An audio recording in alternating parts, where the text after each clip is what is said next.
Public Affairs programming on WQPT is brought to you by the Singh Group at Merrill Lynch, serving the wealth management needs of clients in the region for over 25 years.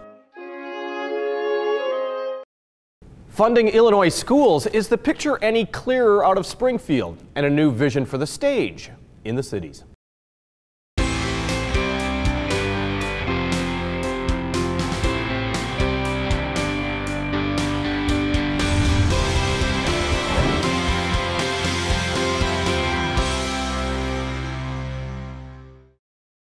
This week has proven to be a week of decision-making by Illinois lawmakers. It actually comes a week late as the budget year ended last Friday and the state entered a third year without an official budget on Saturday. Since then, negotiators between the House and the Senate and between the Democrats and the Republicans have tried to piece together a spending bill, a revenue bill that will raise taxes, and a plan to fund school districts from Cairo to Galena and everywhere in between. One of those very interested parties was in Springfield last week and joins us now. Joining us is East Moline School Superintendent Kristen Humphreys. Thank you so much for joining us. It has been a week that you have observed what's going on in Springfield. Let's start with that. What is your takeaway with what you're seeing as far as this entire process is concerned in the halls of the state capitol?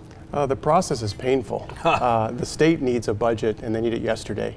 What you saw, particularly in the House, was a bipartisan effort. You had 15 or 16 cross the line, cross the aisle to come together on a state budget. And these are individuals from university towns or individuals that have a lot of social service agencies that are going under. So they feel that pain in their communities, and they came together because they know the state needs a budget. Well, as you know, lawmakers have to override a gubernatorial veto right now, but the current budget package allocates an additional $350 million of basic state aid to schools, in addition to increases of $65 million for transportation, $50 million for early childhood education, $29 million for bilingual education. Does that save the schools of Illinois for another year? It does. It does. There's a long way to go in the state of Illinois. It's not an equitable funding formula currently, or where we're going in the past. There's a long way to go to make up that ground. The average state kicks in about 45% to 46% of school funding for local districts. Illinois is well below 40%. So unfortunately, the local taxpayers have to pick up a great part of that. But that $350 million and those separate appropriations goes a long way toward bringing education back to where it should be in the state of Illinois for our students. Because we are really talking about the present. I want to talk about the past and the future in just a moment, but let's talk about the present right now, because East Moline, as you were mentioning to me earlier, has started its fiscal year. You start school in a month and a half in East Moline. It's just right around the corner with no real budget in place until perhaps later this week. What has that done to East Moline right now? It's very concerning. We had a meeting amongst our administrative cabinet last week where we had to talk about things that we can purchase now or things that we had to hold off and wait to see if we have a budget. Things as small as calculators and PE uniforms for Glenview.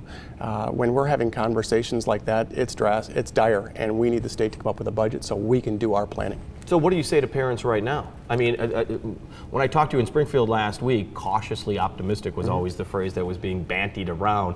I mean, are you feeling much better right now than you were a week ago? I will always remain cautiously optimistic because our kids are just so important to make sure that we come through for them. These are adult problems, and we can't take them out on our children or our most vulnerable. I do feel optimistic. Obviously, it will come down to a House override tomorrow. And I'm hopeful that will get done. But right now, I want our families to know, regardless of what the state does, we will start the school year. We may not be able to buy everything, we may not be able to provide everything we need to, but we will start the school year because our kids need to be in class. Well, the real question, though, is when will you end the school year? That's a great question. Right now, we're looking at plans, if the state were not to have a budget, looking at borrowing. And that borrowing costs money, obviously, where we'd have to make sure we can keep the doors open throughout the school year. Well, and out of curiosity, when you talk about borrowing, you're talking about interest rates and you're talking about financial issues. And you were saying that when you talk to bond companies, it's not all talk about what you're doing in East Moline. It has more to do with what the state of Illinois is doing, and that's totally out of your control. It is. When we go out to borrow money, we have to talk to bond companies and bond rating agencies, just like the state does. Moody's and Standard & Poor's. I might have a hour to two hour conversation with those bond rating agencies before they'll give us a rating, and half of that conversation centers on the political climate and the economic climate in the state of Illinois. And if you imagine this, I mean, there's school districts all over the state that are having that exact same conversation with bonding agencies whenever they're needing to get more money. We are, and it's unfortunate because if the state does go to junk status, that costs all the taxpayers across the state of Illinois a great deal of money because it will cost us more to borrow our money moving forward. Let's talk about the past, though, because there's still bills that the Illinois legislature had not paid local districts. What's going to happen now? I mean, there's a backlog of money and debts that are still piling up in months past. They are. Right now, the state of Illinois owes us just under $1 million for the last fiscal year. When we plan moving forward, we don't know that we'll ever get that, but we're not planning to receive that money because the state has underfunded our school district upwards of $1.2 million a year for the last 7 years, anywhere from $600,000 to $1.2 million. We're not counting on receiving any of that money moving forward because we've never received any back bills from the state. Unfortunately, that's how we have to plan now. Well, and that really makes the state of Illinois a bad partner. I mean, I'm telling you something that you already know, but I mean, when it comes to education, that's supposed to be one of the cornerstones of why we have state government. It is, and when the state owes a bill to a private vendor, a company they do business with, right now they're paying 12% interest on that money. Mm-hmm. So some of these companies that have a lot of capital are okay not being paid right now because getting 12% on your money, there's no bank in the country that's paying that kind of money. But the state of Illinois is, and they don't have the money. School districts don't receive any interest, let alone any back payments. So it's very difficult moving forward. What do you do when you talk about the future? Because as you've been pointing out, I mean, the state has been underfunding you for a number of years, which has meant that you've had to lay off teachers and staffing. You've had to cut perhaps certain programs that you did not want to cut. So what does that mean for the future? I mean, now that you had a budget, that doesn't make everything fine. It doesn't mean these teachers are coming back or these programs are being reinstated. Sure, and even though we've talked about $350 million is what's in the current bill, that's subject to appropriation. So let's see if the state actually has that money. They might tell us we're going to get X amount, but every year they tell us we're going to get X amount, and we've never received that in 7 years. So what we're going to do is we're going to be cautiously optimistic. We're going to hope we start receiving some funds, and so we can start to build our programs for our families and our students that deserve it. Our teachers are working incredibly hard, Jim. They want the best for our kids just like our families do. But right now, we've got to offer them more supports. We've taken away reading teachers in the last year, Jim. That's the one thing you don't take away. And unfortunately, that's where East Moline Schools is right now. But we need to offer more. We're going to be optimistic, and we're going to be hopeful that our legislators solve this issue. You've been also fighting for more equity as far as school funding is concerned. The Senate bill that is before, well, it's before the governor, actually. So tell me a little bit about why that bill is so important for East Moline as well as other school districts. Yeah, East Moline is funded differently than many of the school districts, even in this area. It's due to our low equalized assessed valuation in East Moline compared to our poverty rate and our rate of second language learners. What this new bill does is it's a weighted integrated formula that addresses the needs of all children. So certain children, you get more dollars to go to those children. And the dollars don't follow the school district, the dollars follow the kids. So for school districts across the state of Illinois, Senate Bill 1 changes the game because no longer is your education dependent on your zip code. Your education is dependent on the children right there, and the state says, you know what, we need to fund you at a certain rate to make sure those kids get a world-class education, and Senate Bill 1 delivers on that. And where is it right now? I mean, why are we waiting for this to be enacted? Yeah, Senate Bill 1 is actually still being held in the Senate, and the reason it's being held in the Senate is because the governor has said he's going to veto it. Right now, Senate Bill 1 is being held potentially to hopefully get the governor to come around and think about signing this into legislation. The governor has said he's for school funding reform. He has said he's for 90% of this bill. So when you're for 90% of something, it's really hard to justify how you can not enact something. One stroke of your pen can change the lives of children all across the state of Illinois. So we're hopeful that the governor will come around once this is all past us and sign that into law so all kids in Illinois can have a great education. Another big issue in the legislature that has to do with financial concerns has a major impact on school districts, and that is the call for a property tax freeze statewide. It's interesting because state government doesn't really get money from the property tax. Yeah. It's local government, it's local school districts. It is. It's almost like you can't balance your own budget, and now you're telling other people how to do it. So I mean, this issue of perhaps a 4-year property tax freeze or something even longer than that, how does the school district look at that and go, wait a second, we're doing our job, why are you, take care of your own job? Absolutely. Who doesn't want their property taxes frozen? Everybody, would love to see our taxes frozen. Unfortunately, the reason that property taxes have risen across the state of Illinois is because the state has underfunded education. So where do you go to get those funds to make sure you can offer an education? To the local taxpayers.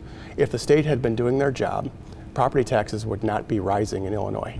I read this morning I read something this morning where they said Illinois ranks 29th in the United States as far as the tax rate. When you combine all rates, services are not taxed, property tax, income tax is lower than other states or other neighboring states. Right now, the state of Illinois, the state has created this issue. But unfortunately, what they want to do is they want to absolve themselves of this issue and tell the local property tax owners, okay, you're going to be frozen, but the local school districts, the local municipalities didn't create this issue. This is a state issue, and they need to come up with a way to fix it. And that would be taking a hard look at property tax reform in the state of Illinois. But it's got to be a comprehensive thing. Illinois has to go up. We're the worst funded state in the country when it comes to public education from the state level. The state has to look at that. They start easing some of those things and putting more money in education, you can ease the burden on local property tax owners. On a positive note, though, is that Rock Island County voters approved a sales tax increase in order to fund some school programs, some school construction programs. That money is now starting to be generated. What goes from this point on? Absolutely. I am incredibly thankful that our voters did this for the school districts across the state, across the county, I'm sorry. And in East Moline in particular, we're upgrading our facilities. They've needed upgrades in a very bad way, where we're putting a new roof on Hillcrest. We're adding air conditioning to our buildings. We're adding windows and new lighting. But these are the things that we would do if we were a homeowner, and we look at our buildings as investments in the future, and we're going to continue to invest in those. By that local option sales tax passing, that money can be used to pay off those bonds that we're borrowing to get those projects done. It will not affect the local property tax owner. Right. So what can we expect as far as the construction schedule is concerned? When can we see like mortar and all the rest? That's a great question. East Moline is actually under construction right now in all of our buildings, and our taxpayers will see, if they drive by our buildings, they're going to see the great work that East Moline Glass is doing, the beautiful windows they're putting in. They can drive by those buildings right now and see it. We will be up and running when our teachers come back to school by August 14th. With the projects completely done. Well, August 14th is, like we said, just around the corner. What can parents and teachers expect? I mean, the door's going to be open. You're going to have teachers with smiling faces welcoming all your kids? Absolutely. Our parents can expect our doors to be open. Our staff can expect a learning environment that helps them and our students create magic in their classrooms. And we will be open, and we were going to stay open for the year. I can't tell you how we're going to do it yet, but I can promise our community that we will not close. Christian Humphreys, the superintendent of the East Moline School District, thank you so much for joining us. We appreciate it. Yeah, thank you. Good luck in Springfield, and we are saying that a lot to a lot of people, as a matter of fact. In a moment, the zombie who's ready to take over a stage in the Quad Cities. But first, Laura Adams joins us with some of the events that are kicking off July that should be on your list of things to do when you go out and about. This is Out and About for July 3rd through 9th. Hi, I'm Laura Adams. Red, White, and Boom, Rock Island and Davenport's annual 4th of July celebration kicks off at 6 on July 3rd. Downtown East Moline presents their annual 4th of July firecracker run at 7:30 a.m. and the AMVETS 4th of July parade at 1. Geneseo celebrates their 4th with Kiwanis Pork in the Park, a patriotic band concert and old-fashioned ice cream social at Geneseo City Park with fireworks at Richmond Hill Park on the 3rd. Historic Downtown Muscatine presents the Muscatine Adult Soapbox Derby July 4th at 10, and Bettendorf's 4th of July, a two-day celebration, features a parade, amusement rides, and more at Cumberland Square. The Orion Fireworks Festival is July 3rd with a parade, fireworks, food, and music, and Eat in the Streets is coming to the Sky Bridge in Davenport July 5th from 6 to 9. July 8th, downtown Eldridge is the place to be for a Moonlight Chase, a very unique road race. Black Hawk Historic Site presents Sunday in the Park, a 90th anniversary celebration on July 9th at the Watchtower Lodge. Magician David Cassis performs at the German American Heritage Center on the 8th, and Quad City Music Guild presents the timeless musical love story West Side Story through the 16th. The New Summer Theater Mississippi Bend Players present the musical comedy Zombie Prom at Augustana's Bruner Theater July 7th through 16th, and Evita takes to the Timberlake Playhouse stage in Mount Carroll. For more information, visit WQPT.org. Thank you, Laura. It's time for a summer fling. And it comes from an 18-year-old, Tristan Bushman from Lee County, just east of Dixon. Tristan sent us some of his original work, and since then, he's continued writing and performing and even auditioning for American Idol. Here's the first song of his that we played on the Cities. It is called Summer Fling.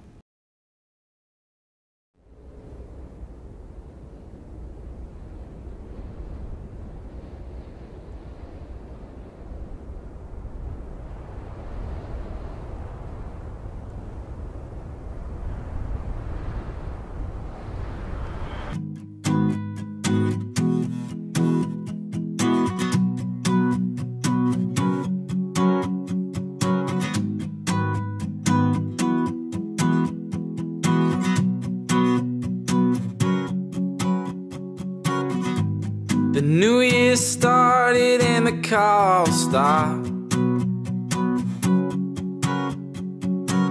We had a good thing going, then we just dropped.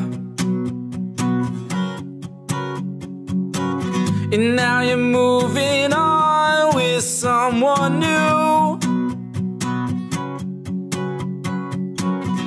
All the lies that you're telling, I can see right through you. You said it was just a summer fling, and we were both 16, and we fell in love while we were listening to We Are Young in your friend's backseat, and then we kissed out by the old oak tree. Well, it felt pretty real to me, but to you it was just another summer fling.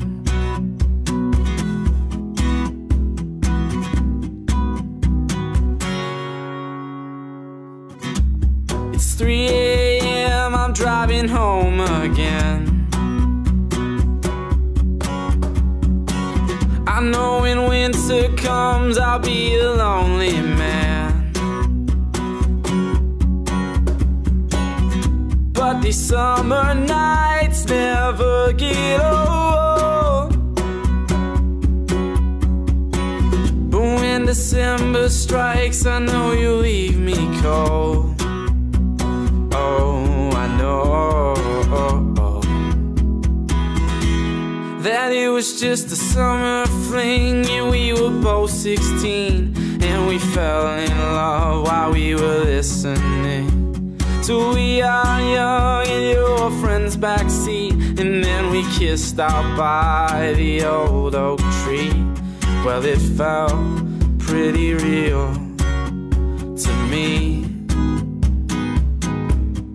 but to you it was just another summer fling. Ooh, oh, oh, oh, oh. Ooh, oh, oh, oh, oh. Ooh, oh, oh, oh, oh. Ooh, oh, oh, oh, oh.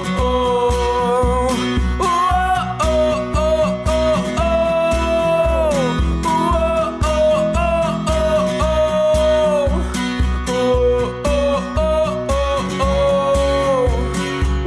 oh, oh.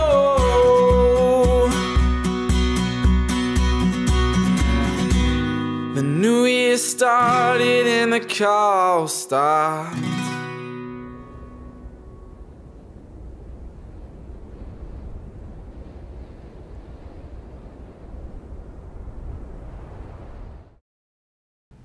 Tristan Bushman from Ashton, Illinois with Summer Fling. The Cities is getting a new theater production that wants to mix original productions with some that you've heard before and can't get enough to see. It is the Mississippi Bend Players, being led by a Broadway veteran, who came home in a way. Joining us is Philip William McKinley, producing artistic director of the Mississippi Band Players. It's so nice to meet you. How are you? I'm good. I'm very good. Thanks for having me. Inaugural year of a theater in the university that you graduated, you matriculated at. Yes, that's right. I did. What's it like? I mean, the theater's new and the Mississippi Band Players are new. It's kind of nice to be able to like forge your own ideas. Right. It's a great opportunity. The theater's beautiful. It opened in the fall. Kim and Donna Bruner gave us an initial gift that allowed us to be there. And it was kind of a way of me giving back. I went to the Pitchfork Players that used to be out in the Playcrafters Barn in the summer when I went to school at Augie, and then we went over to the Viola Opera House.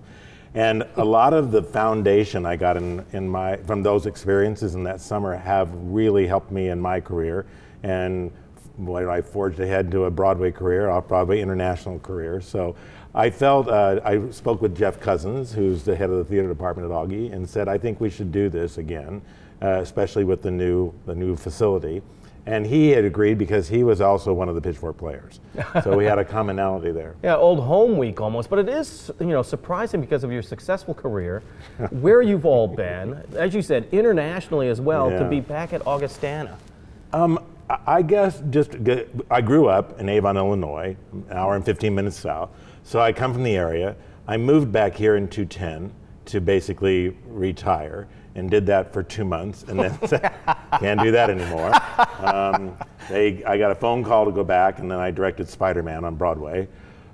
So I felt a real desire to come back here and give the experience that I had as a student back to other students, and combine the resources of professionals with students to give them that really immersive experience. And is that really the niche that you're looking for? Yeah. Because there's so many theater groups that are in the Quad Cities, and you must love the fact that it really is a vibrant theater community. Right, and we hope to be part of that community, not as an alternative, but as another opportunity. We'll be announcing every night from the stage other theaters that are in the area and what they're doing.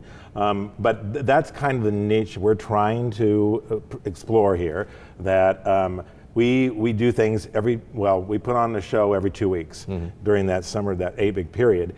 And it's a very immersive experience. It's a very intense experience. I mean, we've been working, I get to the theater around 7:30 and leave around 10:30 or 11 o'clock at night, and our interns are doing the same. Yeah. And it was gratifying because— Nice retirement, by the way. Yeah, it's great. But I feel better when I'm working like this than if I'm sitting home. Sure, absolutely. But it was refreshing that they said the other night, they said, boy, we're exhausted, but boy, are we having a good time. And that's what you want. And exactly. And you're starting, you've got like 3 productions that are going on almost simultaneously, one after another, and it starts with Zombie Prom, 1950s horror comic brought to life. Right. I kind of like this whole idea, a little bit of rock and roll and nuclear waste. Right. It's a great fun musical. I did the original production off Broadway in New York. And the story's very simple. Guy meets girl. Girl's parents say you can't go with him, and he decides to jump into a nuclear plant and comes back as a teenage zombie that wants his high school education and go to the prom. Yeah, it's a story we've heard over and again. Oh, exactly, exactly. And we're doing some fun things, like on the Friday night is called our Fright Night, Frighteningly Friday. And so if you come dressed as a zombie, you get a discount on the ticket. So instead of $15, it's $10. And we had a lot of calls today actually about it, that there's a group in town that are zombie freaks. And so hopefully some of them will show up. And our other shows, Wait Until Dark. I saw that. Wait Until Dark opens up July 21st. Right, and there'll be a special night that's going to be a date night. Bring your date. And then on... Because you are hosting theme nights almost like every Friday. That's the whole idea. Yeah. And then on for the last show, which is going to be Brighton Beach Memoirs. August 4th through the 13th. Right. Come dressed in your favorite baseball memorabilia, and you'll get the discount on that. Why did you select this trio? I think we were looking for a combination. Yeah. I wanted to do something that, one of the goals of the Mississippi Band Players is to produce new works or produce works for a second chance. Mm-hmm. And Zombie Prom was something that I'd worked with the authors, and we had talked through the years about there were certain things we didn't like, we thought we could do better.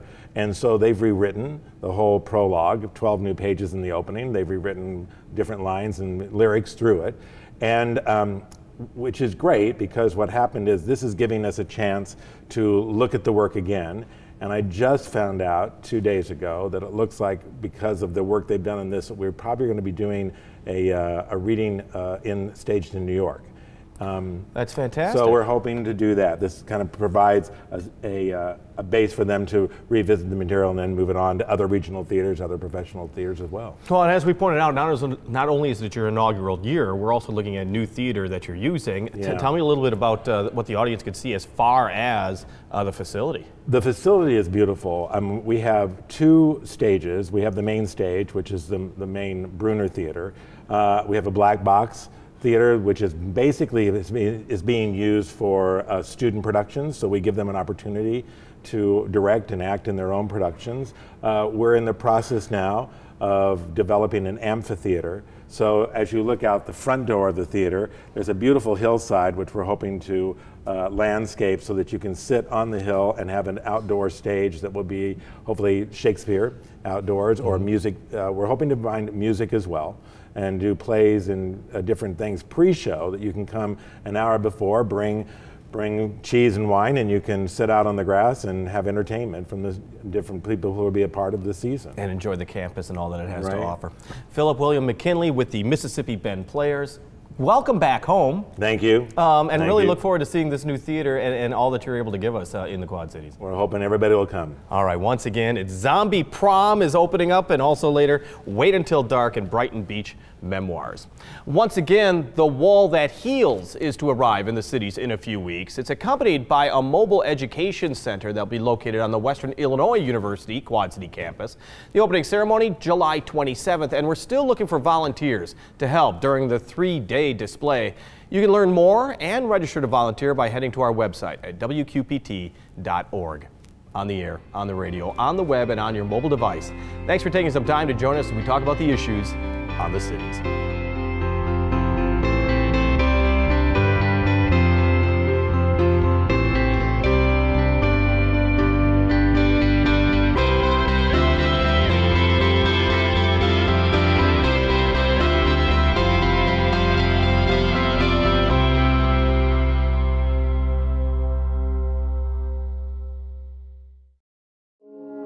Public Affairs programming on WQPT is brought to you by the Sing Group at Merrill Lynch, serving the wealth management needs of clients in the region for over 25 years.